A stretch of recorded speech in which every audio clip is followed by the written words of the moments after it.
Success, guys, is a very, very lonely road, man. Very few people are willing to endure the pain, the sacrifice, and the diligence to be successful.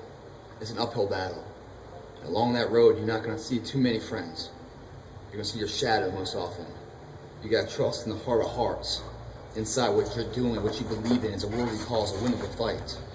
See, the thing is, for many people, they've tried the same path you're on, and they failed. As you walk this journey, you're going to see carcasses all over the place of people that didn't quite have it. That should inspire you that you got further than that person. But you're not looking to get further than them, you're looking to finish. How do you know you're on the right path? Where do you go to ensure that? You talk to your neighbor. No, you don't talk to him. I'll tell you about the neighbor, guys. That neighbor's going to come in, man, and if you're a little chubby, a little overweight, you'd be like, hey, man, I'm thinking about doing a routine, man, and getting in a training program where I lose some weight. He's going to encourage you at first. He's like, yeah, you should. Basically insulting your ass, and you're fat, and you need to lose some weight. That's never support. It's negative shit. Oh, you should lose some weight. So then you go take his advice, and you start training, you start doing something, you start to get in shape a little bit, maybe at his level. Then all of a sudden he's going to start asking questions. His tone's going to shift, especially as you get in better shape than him. Then he's going to start talking shit. Because what happens now, guys, is that your success is like a spotlight shining down on their missed opportunities. Success, many will love you for it. The majority will hate you. Because your success makes them feel insufficient in their current endeavor. Reminds them of where they could have done it, but they came up short, and how they didn't revisit it. Where they went at it and failed, and failure is what stood. They never revisited it again. The difference between a winner and a loser, the failure's there every single time. It's just the winner gets back up and does it again, until it goes his way. So now you're down that path and you're all alone. How do you know you're on the right path? How do you know what you're doing is in the right direction? If you're wondering if you're on the right path, look at the small things of life.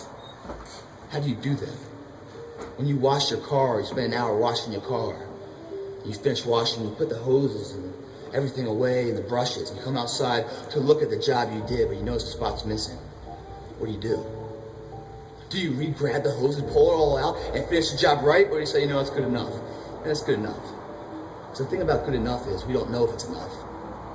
Until the nth hour, the final hour, and everything's on the line. That's when we find out if it is enough. And if we come up short, man, doesn't that suck?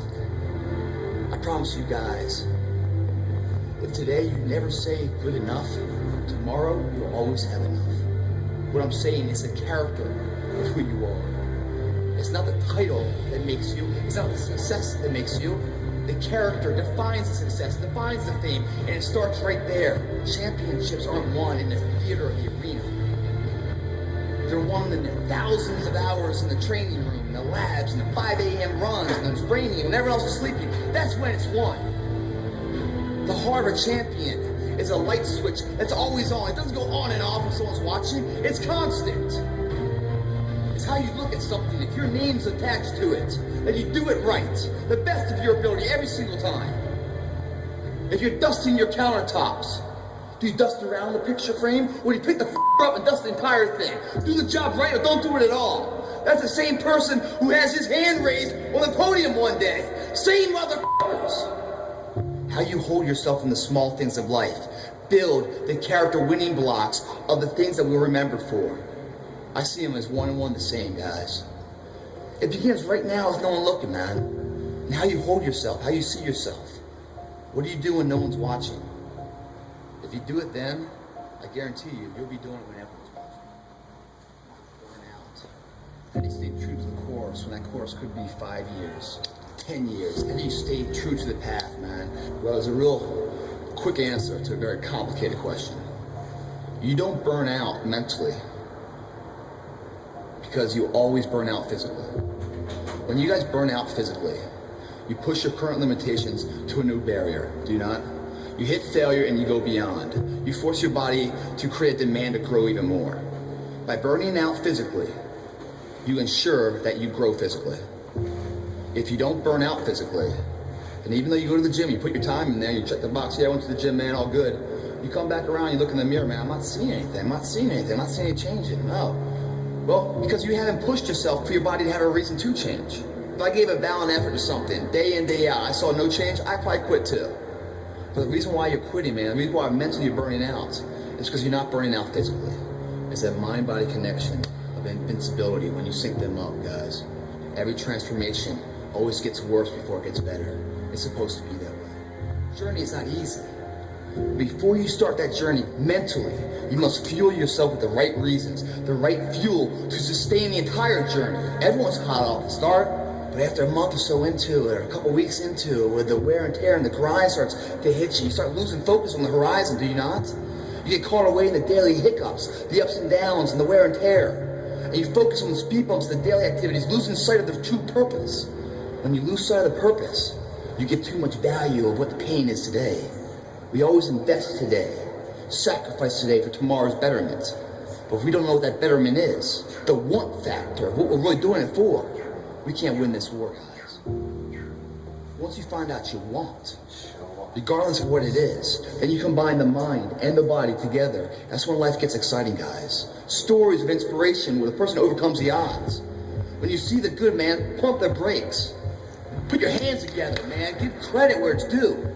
Remember the name of the person that overcame the odds, because that same person you're going to use in your own battle one day when you hit rock bottom and you feel like the walls and monkeys on your back and Murphy's hitting you down every single step.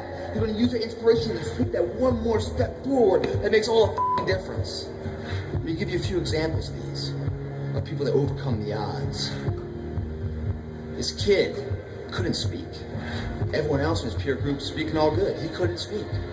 At age 7, everyone's reading and talking. He can't read. You're slowing down so much. He teaches brought his parents in, man. He said, dude, the kid's got to go, man.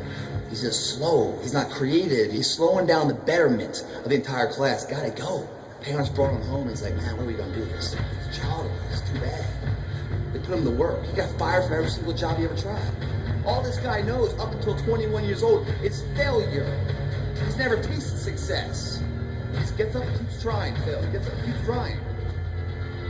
Until one day he found out what he wanted, what inspired him, and he did everything he had, day in, day out, man. He burned the midnight oil, so he didn't have to stay awake in the midnight hours wondering what if. This guy tried something 1,093 times before it was successful. 1,093 times, man. When the hell have you ever tried something more than 10 times before you throw in the towel? I can't say I have. This guy did. And why? That was what he wanted. How was it nourished? Failure. Everything failed in his life. So when it failed 1,000 times, like, well, f it, man. It's an average day. It always fails. I keep on going, but it eventually got smarter and quicker. That failure made it more and more successful. It's getting closer and closer and closer. And finally, the light bulb lit. That was Thomas Edison. Failure. Dumbass his entire life. He had over another 1,000 patents. To endure this process. Knowing what you're about to go into is step one. Knowing it's an uphill battle, but a winnable one and one that's achievable. And at the end of this race, guys, you're going to be more capable. The first step, guys, is knowing it's a tough road. But through that effort, builds the character of the person you want to be at the end. Accept that. Mentally, you have to prepare yourself.